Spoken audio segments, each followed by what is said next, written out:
नमस्ते फ्रेंड्स, स्वागत है आपको फिर से मेरे यूट्यूब चैनल पे। फ्रेंड्स, हम अभी बात करेंगे कि इलेक्शन कमीशन ऑफ इंडिया ने फाइनली 14 मार्च को जो है वो इलेक्ट्रॉल बॉन्ड से जुड़े सारे जानकारी को जो है अपने वेबसाइट पे जारी कर दिए हैं। इससे यह पता चल रहा है कि किसने जो है वो कितने रुपये जो है वो पॉलिटिकल पार्टीज को डोनेट किए हैं। लेकिन सबसे पहला चेहरा जो सामने आ रहा है, यानी कि लगभग 1350 करोड़ रुपया जो है वो सैंटियागो मार्टिन ने जो है वो पॉलिटिकल पार्टीज को डोनेट किए हैं। और इनकी जो कंपनी है वो future gaming and hotel services है। यानी कि सबसे ज़्यादा जो रुपया पॉलिटिकल पार्टीज को डोनेट किए हैं वो future gaming and hotel service नहीं डोनेट किए हैं, और इनके जो मालिक है उनका नाम है सैंटियागो मार्टिन।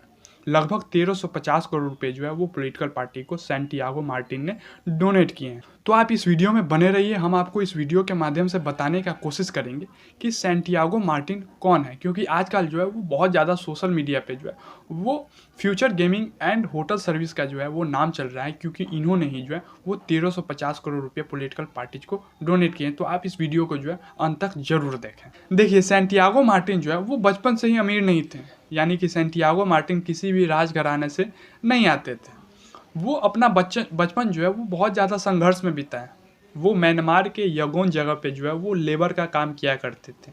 लेकिन वर्ष 1988 में जो है वो वापस भारत आ गए, और भारत आने के बाद जो है वो लॉटरी बिजनेस का जो है वो स्टार्ट किए हैं। होता है ना, जहाँ पे लॉटरी को जो है वो बेचा जाता है, तो उसी टाइप का जो है वो बिज़नेस का स्टार्ट किए तमिलनाडु में।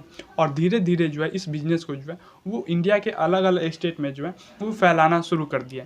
जैसे कि महाराष्ट्र हो गया, पंजाब हो गया, वेस्ट बंगाल हो गया, कर्नाटक हो गया, है ना, कुछ नॉर्थ ईस्ट के जो राज्य है वहाँ पे अपना जो है लॉटरी की बिज़नेस को जो है वो फैलाना शुरू कर दिए। और साथ ही सैंटियागो मार्टिन ने अपने बिज़नेस को अलग अलग क्षेत्र में बढ़ाने लगे। जैसे कि रियल एस्टेट की बिज़नेस में अपना पैर पसारने लगे, टेक्सटाइल की बिज़नेस में, है ना, अलग अलग जगह पे हॉस्पिटल्स को खुलवाने लगे। और साथ में सैंटियागो मार्टिन जो है वो ऑनलाइन बिजनेस में भी जो है वो कदम रखने लगे। जैसे कि ऑनलाइन कैसीनो जहाँ पे खेला जाता है वहाँ पे जो है वो अपने बिजनेस को बढ़ाने लगे। जहाँ पे ऑनलाइन बेटिंग ऐप्स जहाँ पे आते हैं वहाँ पे भी जो है वो अपना कारोबार को जो है वो बढ़ाने लगे। तो कहने का मतलब है कि डिजिटल दुनिया में भी जो है वो अपना जो है वो कदम रखने लगे। धीरे धीरे सैंटियागो मार्टिन इतने ज़्यादा ग्रोथ कर गए कि वो भारत के ऐसे इंडिविजुअल पर्सन बन गए जो कि सबसे ज़्यादा टैक्स पे कर रहे थे। यानी कि यहाँ पे इंडिविजुअल की बात कर रही है, जो कि सैंटियागो मार्टिन उस समय जो है वो भारत को सबसे ज़्यादा टैक्स पे कर रहे थे। लेकिन धीरे धीरे जो है वो ईडी की नज़र जो है वो सैंटियागो मार्टिन पे पड़ गई, क्योंकि सैंटियागो मार्टिन जो है वो कुछ इलीगल भी जो है वो लॉटरी बिजनेस कर रहे थे। यानी कि बहुत सारे राज्यों में जो यहाँ पे उनकी लॉटरी की बिजनेस थी वहाँ पे वो जीएसटी पे ही नहीं करते थे। और बहुत सारे स्टेट में जो है वो लॉटरी को जो है वो अनऑफिशियल जो है वो प्रिंट करवा लेते थे प्रेस से।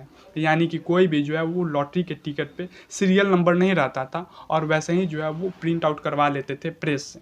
तो ऐसे नज़र जो है वो ईडी की नज़र जो है वो उनकी ऊपर पड़ी, और लगभग 457 करोड़ की जो है उनकी बैलेंस को फ्रीज कर दिया गया, क्योंकि वो जो है वो बहुत सारे राज्यों में जो है वो इलीगल बिजनेस भी कर रहे थे। कि लगभग 1350 करोड़ रुपए जो है वो पॉलिटिकल पार्टी को डोनेट किए हैं इलेक्ट्रॉल बॉन्ड के जरिए।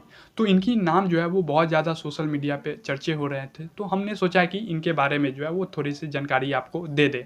अब हम अंत में आपसे एक छोटी सी रिक्वेस्ट करेंगे, यह जो जानकारी हम आपको बताए हैं यह जानकारी आपको कैसी लगी, और 1350 करोड़ रुपये जो इलेक्ट्रॉल बॉन्ड के तहत जो है वो डोनेट किए हैं वो आखिर क्यों किए हैं, इसकी भी जो है आप अपना राय कमेंट के जरिए कमेंट बॉक्स में ज़रूर दें। धन्यवाद।